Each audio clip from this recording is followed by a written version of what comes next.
The massive ships appeared without warning on a quiet Tuesday morning. They hung in Earth's orbit like dark mountains against the blue sky, visible even during daylight to everyone looking up. Colonel Kim was having his morning coffee when all screens around the world suddenly flickered and changed to show the same image. The alien that appeared had greenish-gray skin and multiple eyes arranged in a pattern that made human observers uncomfortable. It spoke in a deep, resonating voice that somehow transmitted perfectly in each region's local language. "People of Earth," it announced, "your world is now under the protection and authority of the Galactic Hegemony. All inhabited worlds within our territory provide regular tribute in natural resources and military conscripts. You have 1 standard month to prepare your first payment." In the underground command center of Fort Bragg, Colonel Kim watched silently as his team of green Berets reacted with various expressions of shock, anger, and disbelief. 20 years in Special Forces had taught Kim to control his expressions, but inside, his mind raced with tactical assessments. "Sir, they're treating us like a primitive backwater," Lieutenant Choi said, breaking the silence. Kim nodded slightly, studying the alien commander's posture and the casual way it delivered its demands. "Notice how they didn't even bother to send diplomatic representatives first. They just appeared and started making demands." Major Park moved closer to Kim, lowering her voice. "They're showing complete confidence. No signs of concern about potential resistance." "Exactly," Kim replied. "They expect us to just roll over, which means they don't know humans very well." Around the world, the reaction was chaos. Stock markets crashed within minutes. Religious leaders proclaimed everything from the end times to the arrival of cosmic brothers. Military forces went to high alert, though nobody gave orders to attack the ships hovering overhead. The president called an emergency meeting of national security advisors, military leaders, and scientific experts. Colonel Kim was summoned to the White House Situation Room as one of America's foremost experts in asymmetric warfare. "What are our options, people?" the president asked, looking around the table at grim faces. The Secretary of Defense spoke first. "We've analyzed their ships as best we can. Their technology appears to be centuries beyond ours. Direct confrontation would be suicide." "So we just surrender?" asked the vice president. Kim cleared his throat. "Sir, if I may, throughout human history, technologically superior forces have been defeated by determined resistance using unconventional tactics. The British Empire, Soviet forces in Afghanistan, American forces in Vietnam, all faced enemies with inferior technology, who nonetheless proved incredibly difficult to defeat." "Colonel, this isn't some insurgency in the jungle," the Secretary of State objected. "These are aliens with technology we can barely comprehend." "Which may be their weakness," Kim replied calmly. "They clearly expect immediate compliance. Their behavior suggests they've never encountered serious resistance from a species at our development level." The meeting continued for hours. Meanwhile, a second alien transmission provided coordinates for Earth's leaders to send representatives for orientation to hegemony protocols. Back at Fort Bragg that evening, Kim gathered his core team. Major Park had assembled intelligence reports from around the world. Satellite imagery, though partially disrupted by the alien presence, showed the hegemony had positioned only 5 ships around Earth. "That's a small force if they were expecting serious resistance," Park noted. Kim nodded. "They've conquered so many worlds they've become overconfident. They see us as primitives who'll be awed by their technology." Sergeant Han, the team's communications specialist, looked up from his tablet. "Sir, incoming message from Joint Special Operations Command. They're forming a task force, and you're requested to lead planning." Kim allowed himself a small smile. "Good, because I have some ideas about how humans might respond to demands for tribute." As night fell across America, Colonel Kim walked outside to look at the alien ships now visible as bright points of light in the night sky. Behind him, Major Park approached quietly. "What are you thinking, sir?" she asked. "I'm thinking that throughout human history, empires have made the same mistake," Kim replied. "They believe superior weapons guarantee victory. They forget that the human spirit, when cornered, is the most dangerous weapon of all. "So what's our next move?" Park asked. Kim turned, his face determined in the moonlight. "We learn everything we can about them. We find their weaknesses. And then we teach them something about humans they clearly don't understand." "What's that, sir?" "That we don't surrender to bullies," Kim said quietly. "Never have, never will." As they walked back inside, Kim's mind was already forming a plan. The aliens expected tribute, but Green Berets had a long tradition of giving tyrants something entirely different instead. 3 days after the aliens arrived, Earth sent its first official delegation to meet with the hegemony leaders. The group included diplomats, scientists, and several military observers disguised as administrative staff. Colonel Kim had insisted on this, placing trained intelligence officers who knew what to look for among the diplomats. The meeting took place aboard the largest alien ship. The human delegation was transported up in what appeared to be a beam of light that felt like stepping through a doorway. They found themselves in a vast chamber with walls that seemed to shift colors. The aliens waited on raised platforms, looking down at the humans. "Welcome, Earth representatives," said the alien commander, the same one from the broadcast. "I am Overseer Krell of the Galactic Hegemony. We will now begin your orientation as a tribute world." For 6 hours, the humans listened and carefully observed. They learned the hegemony controlled over 3,000 worlds across multiple star systems.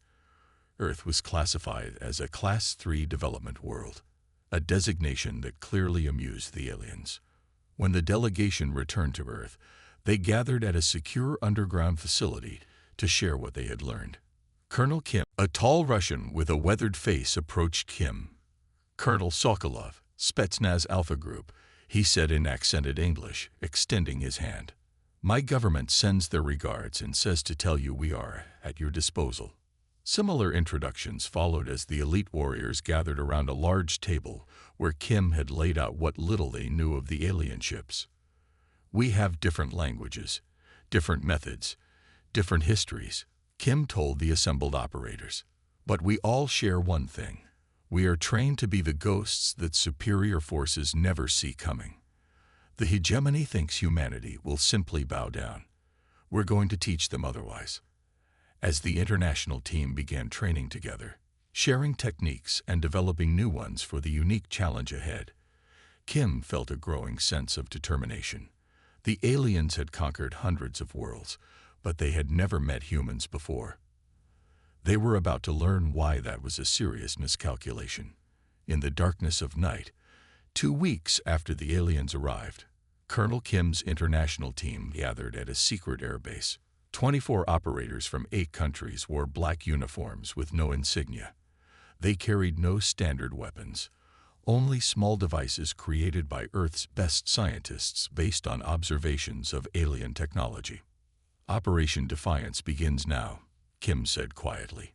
"Remember your training. Remember what we're fighting for." Their plan was bold but simple. A diplomatic delegation would visit the main hegemony ship for scheduled talks. Hidden among the diplomats' equipment would be experimental stealth technology, a combination of light-bending materials and electronic countermeasures designed to confuse alien sensors. The Special Forces team would use this cover to board the ship, then split into 6 four-person squads. Each had specific targets, command systems, weapons controls, communication arrays, and most importantly, any information about hegemony weaknesses. Major Park checked her team one last time. "Comms check," she whispered, and each operator confirmed their specialized earpieces worked. These had been designed to operate on frequencies the aliens didn't monitor. "Remember," Kim said, "we are not there to engage. This is intelligence gathering only. If compromised, use the emergency transport beacons." Any questions? There were none. These were the most elite warriors on Earth. They had trained intensively for this mission, creating mock-ups of alien corridors based on the limited footage available and practicing until they could move through them blindfolded. The transport to the alien ship went as planned. While diplomats entered the main meeting chamber, The Special Forces teams activated their stealth gear and slipped away into different corridors. Kim led Alpha Team toward what they believed was the command center. For 15 minutes, everything went perfectly. Then a warning came through their comms. "Possible sensor activation in Section 4, came Sergeant Lee's calm voice. He was monitoring the alien security systems using a device that tapped into their network. They may have detected movement. Kim froze, signaling his team to hold position. "Options. I can trigger an alert in another section," Lee replied. "Create a distraction." "Do it," Kim ordered. Seconds later, alarms blared from a distant part of the ship. Alien crew members rushed past Kim's position without noticing the humans pressed against the wall. The stealth technology worked, not perfect invisibility, but enough to avoid casual detection. Kim's team continued toward the command center while the other teams proceeded to their objectives. Major Park's team had perhaps the most critical mission, accessing the ship's engineering section to understand its propulsion and weapon systems. Park led her team through a narrow service corridor when they encountered something unexpected. The beings working in this section weren't the same species as the hegemony leaders. These creatures had 4 arms and dark blue skin. They worked frantically, supervised by one of the greenish hegemony officers. When the supervisor left, Park made a decision. She deactivated her stealth device and stepped into view of one of the blue workers. The alien jumped in shock, but didn't call out. It stared at Park with large, expressive eyes. "We mean no harm," Park said slowly, holding up empty hands. "We are from Earth." The alien looked around nervously, then made a series of clicking sounds. To Park's surprise, these were translated by her earpiece. The scientists had programmed it to learn and translate alien languages. "Earth beings should not be here. Dangerous." The translation came through. "We need information to protect our world," Park explained. "Are you part of the hegemony?" The alien's face showed what could only be described as bitterness. "Not by choice. My people, the Nari, serve hegemony for 300 cycles now. Forced labor." This was a stunning revelation. Park glanced at her team members, who had also deactivated their stealth. "There are others like you. Other species forced to serve." "Many," the alien confirmed. "Hegemony conquers, then uses. Some fight back, are punished. Some serve, like Nari." Park took a chance. "Would you help us? We don't want to be conquered." The alien seemed to consider this, then nodded. "Follow." Quiet. The Nari led them deeper into the engineering section, where more of its kind worked. It explained in broken sentences that the hegemony's power came from technology stolen from conquered worlds, and that many of their systems had critical flaws only the forced laborers knew about. "Shields have weakness," the Nari explained, showing Park a diagram. "Energy pattern changes every 6 time units. Between changes, 3 micro-units of vulnerability." Similar discoveries were happening across the ship. Kim's team had accessed a data terminal and was downloading massive amounts of information. Another team had found the weapons control center largely unguarded. "They rely on technology and intimidation," Park reported back to Kim via their secure channel. They'd grown complacent. "They don't post guards because no primitive species has ever dared to infiltrate their ships." The Nari engineer provided Park with critical access codes that would allow Earth forces to potentially disable the hegemony shields. Other subjugated species throughout the ship, realizing humans were actively resisting, shared their own knowledge. 6 hours later, as the diplomatic meeting concluded, the Special Forces teams retreated to their extraction points. They carried with them more valuable intelligence than they had dared to hope for. And something equally important, the knowledge that the hegemony was not as all-powerful as they pretended. As they returned to Earth, Colonel Kim reviewed the initial data. "We found their weakness," he told his team with grim satisfaction. "Now we prepare our response." The day of the deadline dawned bright and clear. 1 month had passed since the hegemony's arrival and demand for tribute. During that time, Earth had appeared to be preparing for compliance, with news reports showing resources being gathered and politicians making speeches about a new era of galactic cooperation. Behind the scenes, a very different preparation had taken place. Using the intelligence gathered during Operation Defiance, Earth's military forces had been working day and night. They had built devices based on hegemony technology, trained for space operations, and most importantly, planted operatives throughout the alien command ship during subsequent diplomatic visits. Colonel Kim stood before a mirror, adjusting his green beret uniform. Every medal and badge gleamed. Around him, Special Forces operators from around the world similarly prepared their dress uniforms. "Is this really necessary?" asked Captain Yoon, straightening his jacket. "The combat gear would be more practical." "This isn't about practicality," Kim replied. "It's about sending a message. Today, the hegemony learns who they're dealing with." The Earth delegation that traveled to the command ship was unlike any before it. Instead of diplomats in suits, 20 Special Forces operators in full dress uniforms made the journey, led by Colonel Kim and Major Park. They carried no visible weapons, only a small metal case that supposedly contained Earth's first tribute payment. When they arrived in the grand meeting chamber, Overseer Krell and his commanders were waiting.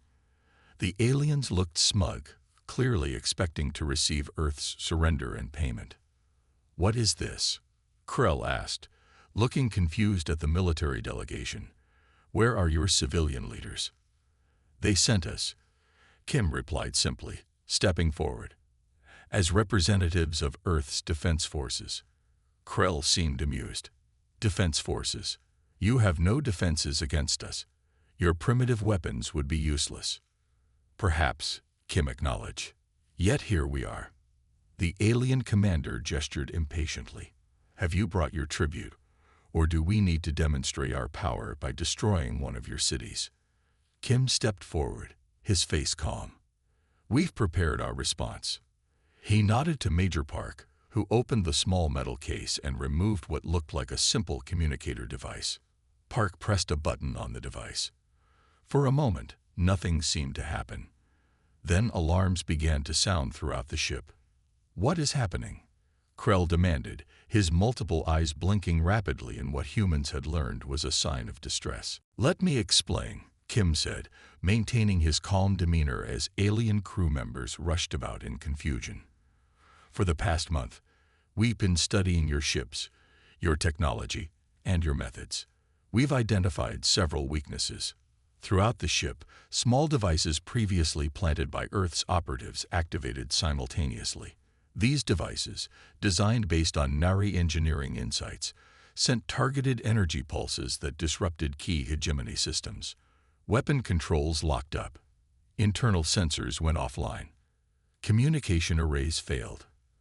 At the same time, 50 Special Forces operators who had secretly boarded during the confusion of the delegation's arrival emerged from hiding. Working with Nari engineers and other subjugated species who had agreed to help, they swiftly secured critical areas of the ship. "This is impossible." Krell raged as reports flooded in. "You are primitives. How could you?" A new alarm sounded, and a subordinate rushed to Krell's side. "Overseer, multiple vessels approaching. They were not detected until now." Outside, a coalition fleet of Earth's most advanced ships moved into position around the hegemony vessels. They were few in number and technologically inferior, but they had been equipped with stealth systems and weapons designed specifically to target the weaknesses in hegemony shields, weaknesses revealed by the Nari engineers. "You see, Overseer," Kim explained, "humans have been fighting each other for thousands of years. We've become very good at warfare, especially against enemies who underestimate us. We had a long history of resisting empires and tyrants." Krell seemed stunned. "You dare to threaten the hegemony? We control thousands of worlds." "Yet you sent only 5 ships to conquer ours," Kim pointed out. "A serious miscalculation." On a view screen, Krell watched in disbelief as his fleet's ships reported system failures. Earth vessels, though small, moved with surprising precision, positioning themselves at the exact points where hegemony shields were weakest. "What do you want?" Krell finally asked, his voice less confident than before. "First, you will acknowledge Earth as a sovereign, independent world, not a tribute state," Kim stated firmly. "Second, you will release all subjugated species aboard your vessels who wish to be free. Third, you will provide us with technological and scientific knowledge as equals, not conquerors." "And if I refuse?" Krell challenged, though his posture showed he already knew the answer. Kim's expression remained unchanged. "Then we demonstrate that humans have another tradition when faced with would-be conquerors. We fight. Based on what we've learned from your former servants, we believe the outcome would be unfortunate for the hegemony's reputation." As if to emphasize his point, Major Park received a message on her communicator. "Sir, all 5 hegemony vessels are now under our control. Subjugated species throughout the fleet are rising up to help our teams." Kim faced the shocked commander. "Humans have a long tradition of responding to demands for tribute. Here's ours. We will not submit, we will not surrender, and we will not pay tribute to anyone." The silence in the command chamber stretched for several long moments. Overseer Krell's multiple eyes blinked rapidly as he processed the complete reversal of his situation. The humans, creatures he had dismissed as barely worthy of notice, had somehow taken control of his entire fleet. "This is unprecedented," Krell finally said, his voice quieter now. "No species has ever challenged the hegemony successfully." Colonel Kim stood tall, the ribbons and medals on his uniform catching the light. Behind him, the Special Forces operators remained at perfect attention, their faces showing no emotion but their eyes alert and watchful. "What exactly do you humans want?" Krell demanded. "State your terms clearly." "We want recognition as equals and our independence," Kim stated firmly. "Earth will not be your tributary. We will not send our resources or our people to serve your empire." "Impossible," the commander sputtered, some of his earlier arrogance returning. "The hegemony has ruled for 10,000 cycles. We control thousands of worlds across multiple star systems. What makes you think your primitive species can stand against us?" Kim smiled slightly. The expression wasn't friendly. It was the smile of a predator. Throughout human history, when empires demanded tribute from free people, they often received a one-word answer. He leaned forward and spoke clearly. "Molenleb." The alien translator device on Krell's uniform beeped and struggled with the phrase. After a moment, it produced, "Come and take them." Krell stared at Kim, not understanding. "What does this mean?" "It's an ancient human expression," Kim explained. "Over 2,000 years ago, when a mighty Persian empire demanded that Greek warriors surrender their weapons, King Leonidas gave this reply, 'Molenleb, come and take them.' They chose to fight rather than submit, even against impossible odds. And they were defeated," Krell said, having accessed the historical reference through his system. "They were," Kim acknowledged. "But their stand inspired their people to eventual victory, and their example has inspired freedom fighters for thousands of years since. Humans would rather die on their feet than live on their knees." Major Park stepped forward, holding out a data tablet. "We've prepared a treaty document. It establishes Earth as a sovereign, independent world and provides for the immediate release of all unwilling servants on your vessels. You cannot dictate terms to the hegemony." Krell protested, but his voice lacked conviction. Kim gestured to a view screen showing Earth's ships surrounding the disabled hegemony fleet. "We already have. Your choice now is simple. Sign a treaty with us as equals, or become the first hegemony overseer to lose an entire fleet to a primitive world." 3 days later, in a ceremony broadcast to both Earth and across hegemony space, Overseer Krell signed the Treaty of Terra. It was the first equal agreement the hegemony had ever made with another species. Earth would remain independent. The hegemony would provide technological knowledge as part of a cultural exchange. Most importantly, any species that wished to leave hegemony service would be allowed to do so. Many chose Earth as their new home. The Nari engineers who had helped the humans were among the first to request asylum. "Your people fight for freedom," the Nari leader told Colonel Kim. "We wish to learn this from you." Within weeks, news of Earth's successful defiance spread throughout the galaxy. On distant worlds, species that had paid tribute for generations began to whisper about the humans who had stood up to the mighty hegemony. And one. Small resistance movements, inspired by Earth's example, began to appear on world after world. They adopted the human phrase "Molen Lebe" as their battle cry, though they pronounced it differently with their various languages and vocal structures. 6 months after the standoff, Colonel Kim stood on a hilltop looking at the night sky. The stars no longer seemed distant and unreachable. Earth was preparing its first true starship, built with knowledge gained from the treaty. Major Park joined him, carrying 2 cups of coffee. "Intelligence reports that at least 7 other worlds have negotiated new terms with the hegemony," she said, handing him a cup. "They're not as favorable as ours, but they're not tribute agreements either." "It was never about just saving Earth," Kim replied, sipping his coffee. "It was about showing that resistance is possible. Tyranny only works when people believe they have no choice but to submit. And we showed them another way," Park agreed. In the distance, they could see the lights of New Nari City, where the first alien refugees had established their community. Earth was changing, growing, becoming something new, a beacon of freedom in a galaxy that had forgotten what that meant. The hegemony, too, was changing, though more slowly and reluctantly. They had learned what many would-be conquerors throughout human history had discovered. When faced with demands for submission, humanity's most dangerous warriors often respond with defiance and back it up with action. As Kim looked up at the stars, he wondered what other adventures awaited humanity among those distant points of light. Whatever challenges they faced, he knew one thing for certain: they would face them standing tall, never kneeling.